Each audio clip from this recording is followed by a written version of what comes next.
जय हिंद मेरे प्यारे मित्रों। पर्सनल क्लासेस में आप सभी का स्वागत है। आज हम संख्या पद्धति का पहला चैप्टर 1.1 पढ़ने वाले हैं। इसको भली भांति समझने के लिए आपको संख्याओं के बारे में जानना अति आवश्यक है।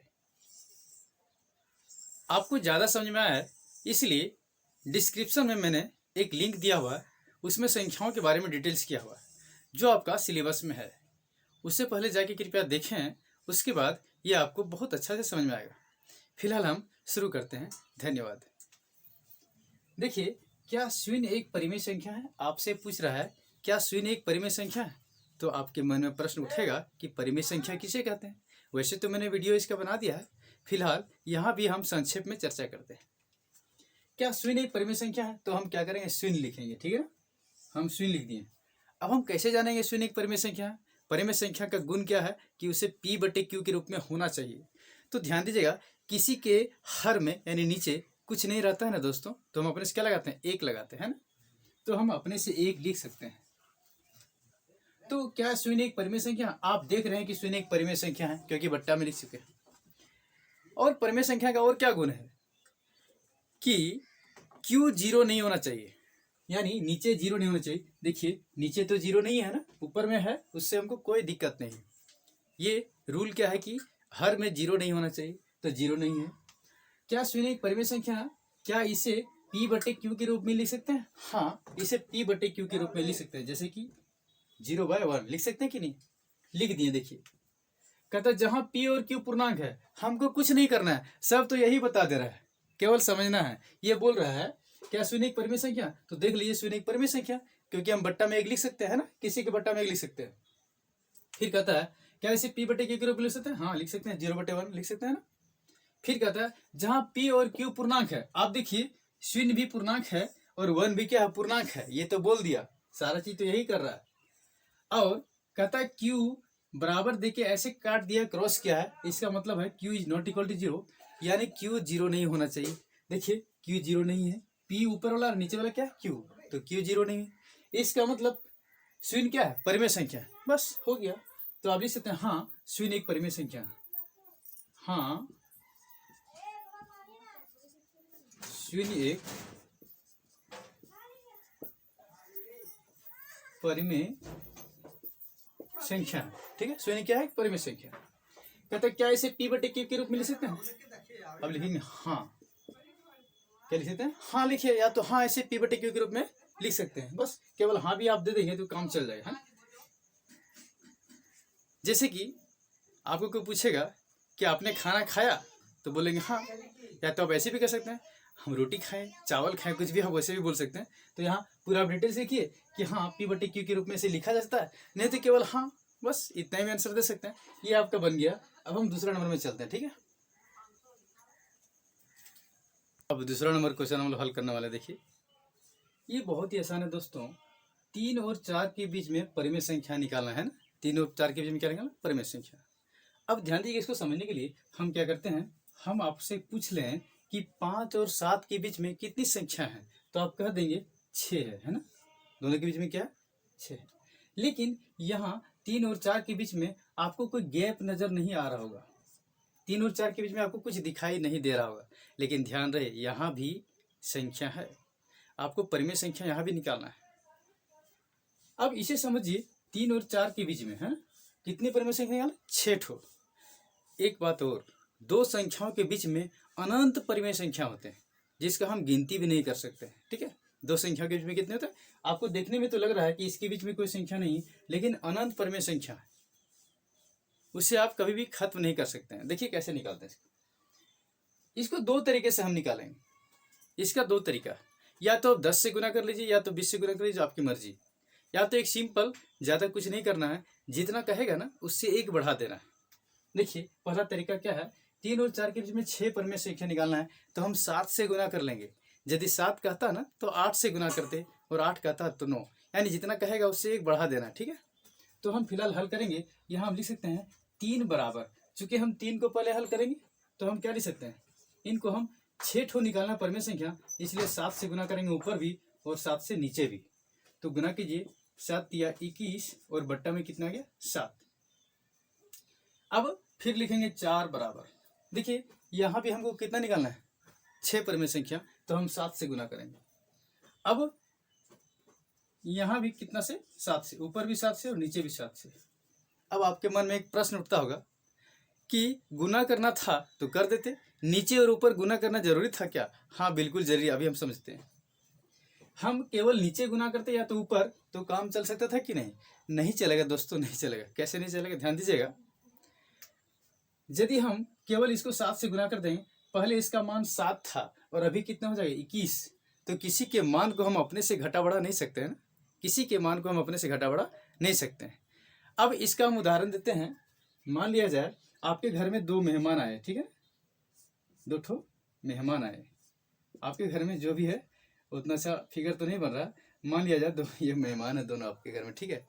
अब क्या करेंगे, इनके लिए आप पूरी कचौरी है ना, हलवा, मिठाई, जो भी जितना सारा आइटम बनाना था खूब खिलाएं, इनको खूब खिलाएं। ये आपका मौसा का लड़का है और ये आपका मान लिया जाए फूफा का लड़का है, ठीक है। अब इनको बहुत अच्छा से भर पेट आप खाना खिलाएं, बहुत इज्जत सत्कार किए, और यहाँ तक कि आप विदाई के समय आप कपड़ा वगैरह भी दे के आप नया नया कपड़ा पहना के इसको विदाई किए। लेकिन ये बेचारे को नज़रअंदाज कर दिए, इतना ज़्यादा उनको इज्जत नहीं दिए, है ना। इनको सिंपल खाना दे दिए और क्या किए, इनको कपड़ा वगैरह भी नहीं दिए।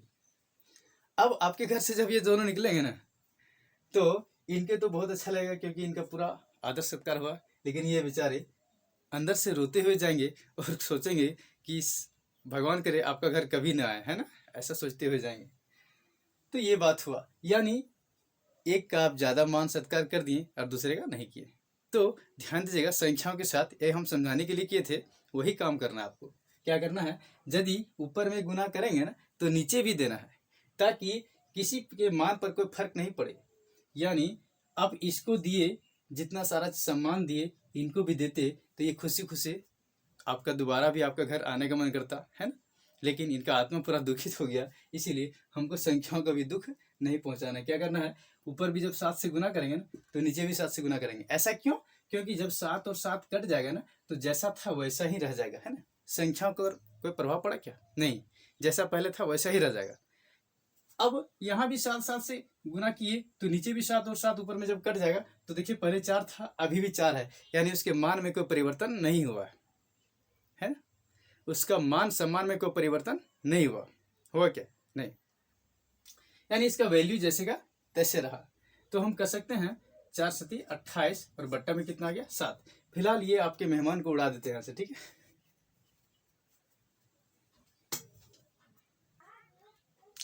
ध्यान दीजिएगा दोस्तों, आप क्या किए, 3 को 21/7 बन गया और 4 को क्या बना दिया, 28/7। आपको ये देखने के लिए मात्र है कि ये 21/7 है, लेकिन इसके मान में परिवर्तन नहीं हुआ है, ये देखने के लिए है। 3 था तो 3 ही है, जब इसको काटेंगे ना 7 7 7 21 तो 3 ही रहेगा, और 7 चौक 28 में क्या आएगा, 4 ही आएगा। इसके मान में कोई परिवर्तन हुआ क्या? बिल्कुल नहीं हुआ। तो अब आप सोचते होंगे कि ऐसा क्यों किए? ऐसा इसलिए क्यों, अपना फायदा के लिए, है ना। केवल दिखावा कर दिए कि इसको हम बदल दिए हैं, 3 को 21/7 लिख दिए हैं, ताकि हमको परिमेय संख्या दोनों के बीच में हमको नजर आ जाए। पहले नजर नहीं आ रहा था तो, लेकिन नजर नहीं आ रहा था, अब नजर आ गया। देखिए कैसे नजर आ गया, यानी 3 और 4 के बीच में आपको कोई संख्या नहीं मिल रहा था, तो 3 से आपका बन गया 21 और 4 से क्या बन गया, देखिए तो 4 से बन गया 28, है ना। अब इसके बीच में आपको संख्या नजर आ रहा होगा, दोनों का हर तो सेम है, 7 से कोई मतलब ही नहीं। अभी 7 को हम कुछ नहीं करेंगे, दोनों के बीच में क्या करेंगे, देखिए 21 के बाद क्या है, तो हम कह सकते हैं 3 एवं 4 के बीच 6 परिमेय संख्या देके हम डैश दे देंगे। और 6 परिमेय संख्या क्या है, देखिए दोनों के बीच में क्या आएगा, 21 और 28 के बीच में आएगा 22 आएगा, है ना। और क्या आएगा, 23 24 25 26 27। ये कितना परिमेय संख्या निकालना था, 6 ठो। गिन लीजिए 6 ठो है दोनों के बीच में, 1 2 3 4 5 6। लेकिन सबके बट्टा में क्या है, 7 है, तो हम 7 लगा देंगे, 7 लगा दिए। देखिए आपका बन गया, कितना इजीली से, कुछ लगा कुछ नहीं। अब इसको उतार लीजिए।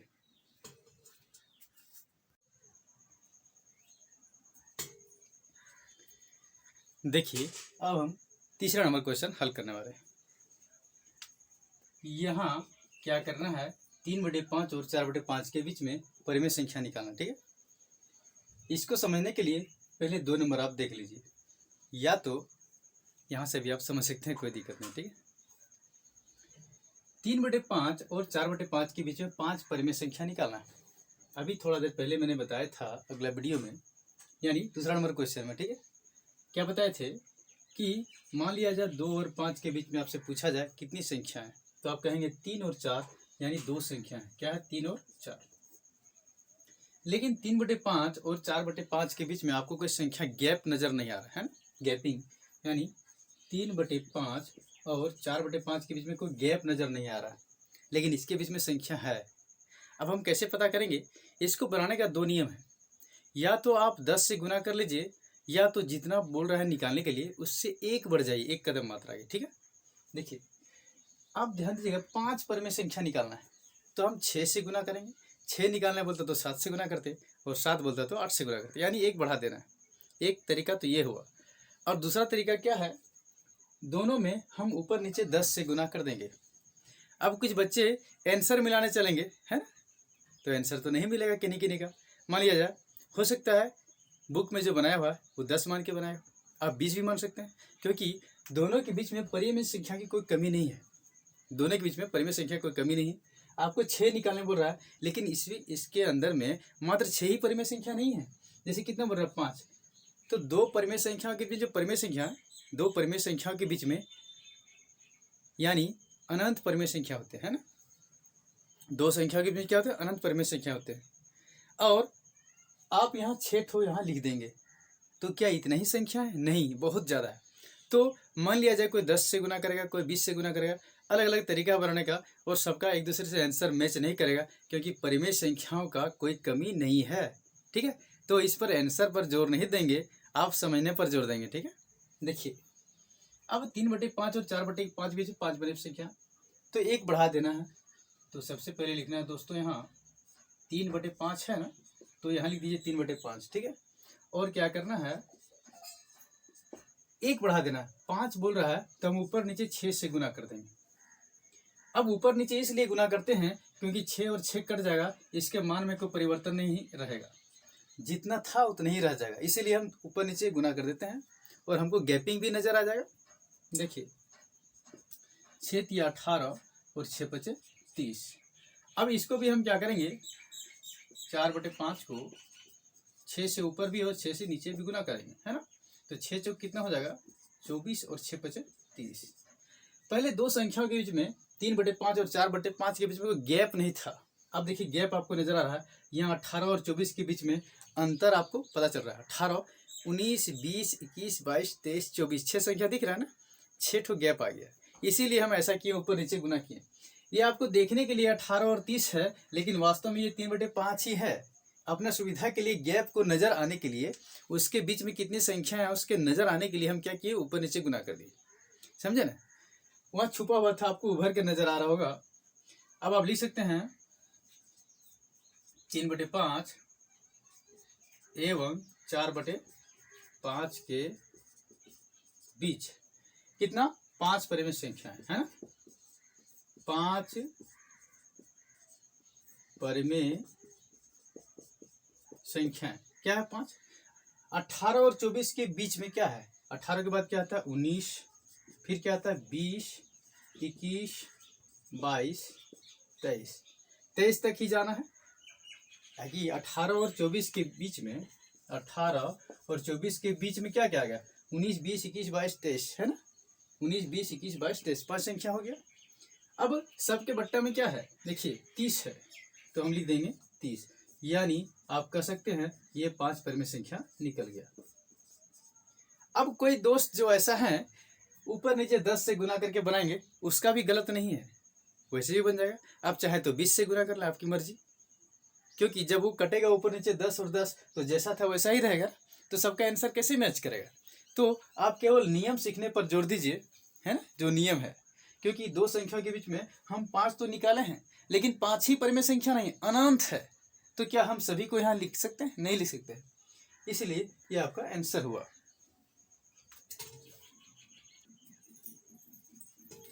ध्यान दीजिएगा, चौथा नंबर क्वेश्चन क्या कर रहा है ना? आप संख्याओं के बारे में जब भली भांति समझ चुके हैं तो आप चुटकी में बना लेंगे। देखिए, नीचे दिए गए कथन सत्य है या असत्य, आपको बताना है कारण के साथ। सत्य है तो क्यों है, और असत्य है तो असत्य क्यों है। ठीक है, कैसे बताना है? तो प्रत्येक प्राकृतिक संख्या एक पूर्ण संख्या होती है।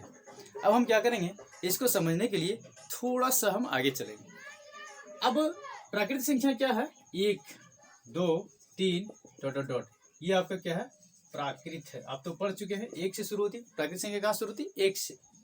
और एक पूर्ण संख्या कहाँ से शुरू होती है? शून्य से। 1, 2, 3, 4 है ना ...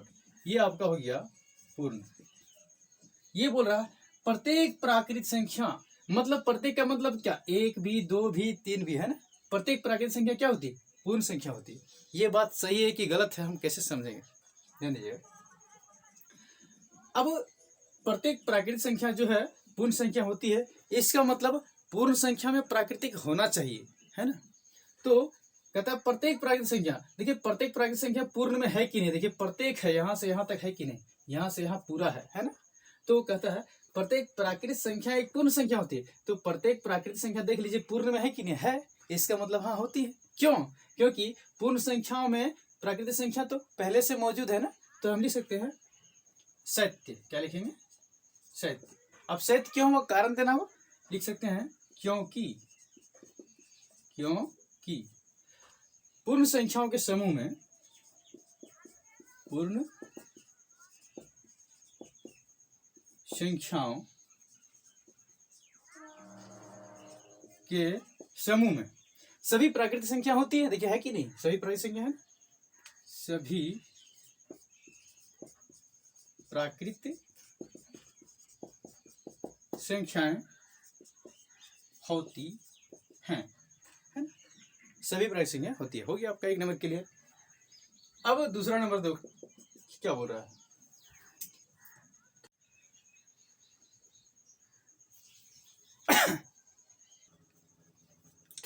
देखिएगा दोस्तों, 4 का दूसरा नंबर कैसे बनता है। प्रत्येक पूर्णांक एक पूर्ण संख्या होती है। तो पहले पूर्णांक भी हमको जानना होगा, हम पहले बता चुके हैं, आप वीडियो में देख सकते हैं, है ना? प्रत्येक पूर्णांक, तो पूर्णांक आप जानते हैं कि -1 है ना, -2, -3 ... इधर चलेगा, और यहाँ 0, 1, 2, 3 ... ये क्या है? पूर्णांक है ना? पूर्णांक ऐसे समझिए। कहता प्रत्येक पूर्णांक मतलब सबका बात कर रहा है, माइनस भी और प्लस भी और जीरो भी, है ना? प्रत्येक पूर्णांक यानी ये पूरा क्या होती है? पूर्ण संख्या होती है। तो पूर्ण कहाँ से शुरू होती है? शून्य से। 1, 2, 3 ... ये हम कह देंगे पूर्ण। ये क्या है? पूर्ण। अब ये सही बोल रहा है कि गलत, अभी आप देखिएगा, आप खुद बना पाएंगे, है ना? परीक्षा में आप खुद पकड़ लेंगे ये सही है कि गलत है। ये कहता है प्रत्येक पूर्णांक, तो ये पूर्णांक है मतलब सबका बात कर रहा है, यानी माइनस वाला भी प्लस वाला भी। प्रत्येक पूर्णांक क्या है? पूर्ण संख्या है। तो देखिए सब चीज, ये सब पूर्णांक जो है इसमें है क्या? यहां से यहां तक तो है, लेकिन इधर माइनस वाला नहीं है। तो यहीं से आप पकड़ लिए ये गलत बोल रहा है। ये कह रहा है प्रत्येक पूर्णांक एक पूर्ण संख्या होती है। पूर्णांक में माइनस भी है और पूर्ण में माइनस नहीं है ना? यहाँ 0 से शुरू हुआ। तो ये बोल रहा है प्रत्येक पूर्णांक मतलब सबका बात कर रहा है, माइनस भी और प्लस भी, -3, -2, -1, है ना? प्रत्येक पूर्णांक एक पूर्ण संख्या होती है। तो प्रत्येक में ये तो नहीं आया, प्रत्येक तो नहीं आया, ये प्रत्येक की बात कर रहा है। ये यदि बोलता कि कुछ पूर्णांक मतलब इधर ले लेते, कुछ पूर्णांक पूर्ण संख्या होती है, तब वो बात सही था, लेकिन प्रत्येक की बात कर रहा है। तो यहाँ से यहाँ तक तो इसमें है, लेकिन ये वाला तो नहीं है। इसका मतलब क्या हो गया दोस्तों? असत्य हो गया। आप समझ गए ना? ठीक है, ये क्या हो गया? हम हल करेंगे तो लिखेंगे असत्य। लेकिन आपको कारण भी पूछ रहा है, कारण के साथ बताइए कि ऐसा क्यों हुआ, असत्य क्यों हुआ। तो आप कह सकते हैं असत्य क्योंकि क्या लिख सकते हैं? क्योंकि पूर्ण संख्याओं के समूह में देखिए माइनस तो नहीं है, यानी ऋण संख्या नहीं है। तो आप कह सकते हैं क्योंकि पूर्ण संख्याओं के समूह में ऋणात्मक संख्याएं नहीं है, क्योंकि पूर्ण संख्याओं के समूह में ऋणात्मक संख्याएं ऋणात्मक संख्याएं शामिल नहीं है। देखिए शामिल तो नहीं, आप देख लिए शामिल नहीं है। ठीक है, अब हम तीसरा नंबर क्वेश्चन में चलते हैं। देखिए मित्रों, अब तीसरा नंबर हम लोग कैसे हल करते हैं। ये बोल रहा है प्रत्येक परिमेय संख्या, है ना, क्या बोल रहा है, प्रत्येक परिमेय संख्या एक पूर्ण संख्या होती है। तो आपको परिमेय के बारे में भी नॉलेज है और पूर्ण के बारे में भी नॉलेज है, इसके बावजूद ही हम यहाँ लिख लेते हैं। परिमेय संख्या देखिए बट्टा में होता है ना, 3/4 कुछ भी होगा। परिमेय संख्या को हम क्या P/Q के रूप में ले सकते हैं। सिंगल हम 2, 4 भी लिख सकते हैं, क्योंकि इसको भी बट्टा में 1 लिख सकते हैं ना। तो ये है परिमेय संख्या। कहता है प्रत्येक परिमेय संख्या एक पूर्ण संख्या होती है। अब पूर्ण कहाँ से शुरू होती है, 0, 1, 2, 3 डॉट डॉट डॉट, ये है पूर्ण संख्या। ये आपका परिमेय है और ये क्या है, पूर्ण है। अब इसका बात हम देखेंगे सही कि गलत है, आप खुद पकड़ लेंगे, हमको बताने की कोई जरूरत नहीं, देख लीजिएगा। ठीक, आप कैसे पकड़ेंगे। ये कहता है प्रत्येक परिमेय संख्या, तो ये देखिए ये सब तो परिमेय है। परिमेय क्या P/Q के रूप में लिखना चाहिए और Q 0 नहीं होना चाहिए। देखिए नीचे कहीं भी 0 नहीं है, ये भी P/Q के रूप में है, एक छुपा हुआ है, एक हम अपने से लिख सकते हैं ना, यहाँ नहीं लिखे हैं, इसका मतलब ये भी परिमेय संख्या है, क्योंकि 1 लिख सकते हैं, किसी के संख्या के नीचे हम बट्टा में 1 दे सकते हैं। ठीक है, अब देखिए कहता है प्रत्येक परिमेय संख्या मतलब किसी को नहीं छोड़ना, बट्टा वाला भी और पूरा वाला भी। ठीक है, ये प्रत्येक का बात कर रहा है। प्रत्येक परिमेय संख्या क्या है, एक पूर्ण संख्या है। और पूर्ण में देखिए कहीं बट्टा है, अरे ये बोलता ना भाई, ये बोलता कि कुछ परिमेय संख्या पूर्ण संख्या होती है, कुछ में ये आ जाता 2, 4, 5 जो भी है, कुछ परिमेय संख्या पूर्ण संख्या। लेकिन ऐसा नहीं बोल रहा है, ये प्रत्येक के बात बोल रहा है। प्रत्येक मतलब ये भी देखिए ये वाला चीज यहाँ है क्या, नहीं है। ये बट्टा वाला इसमें है, नहीं है। इधर तो है लेकिन बट्टा वाला नहीं है, इसका मतलब ये गलत हो रहा है, ये गलत बोल रहा है। आप गलत पकड़ लिए ना। देखिए तो अब क्या कहेंगे, प्रत्येक परिमेय संख्या एक पूर्ण संख्या होती है, मतलब असत्य हो गया। क्या हो गया, असत्य, माने ये गलत बोल रहा है। ठीक है, ये गलत बोल रहा है। अब इसका कारण लीजिए, ऐसे क्यों हुआ। आप लिख सकते हैं क्योंकि जो बट्टा में जो संख्या होता है ना, क्योंकि हम कुछ भी उदाहरण ले, 2/3 है ना, 1/2 आप कुछ भी ले लीजिए, ये क्या है, परिमेय संख्या तो है लेकिन पूर्ण संख्या नहीं है ना, क्योंकि 2/3, 4/5 आदि परिमेय संख्या है। क्या है, परिमेय संख्या है, लेकिन पूर्ण संख्या नहीं है ना, पूर्ण संख्या नहीं। ये परिमेय संख्या है लेकिन पूर्ण संख्या नहीं। पूर्ण संख्या क्या है, पूर्ण संख्या बट्टा में तो नहीं होता है ना। तो आप देखिए कितना आसानी से आप हल कर लिए, है ना। तो संख्याओं के बारे में ये चैप्टर समाप्त हो गया। ध्यान दीजिएगा, यदि आपको ये क्लास अच्छा लगा होगा तो लाइक एंड शेयर करें अपने दोस्तों के साथ। ठीक है, और यदि आप चैनल बनाए हैं तो सब्सक्राइब भी करें। धन्यवाद।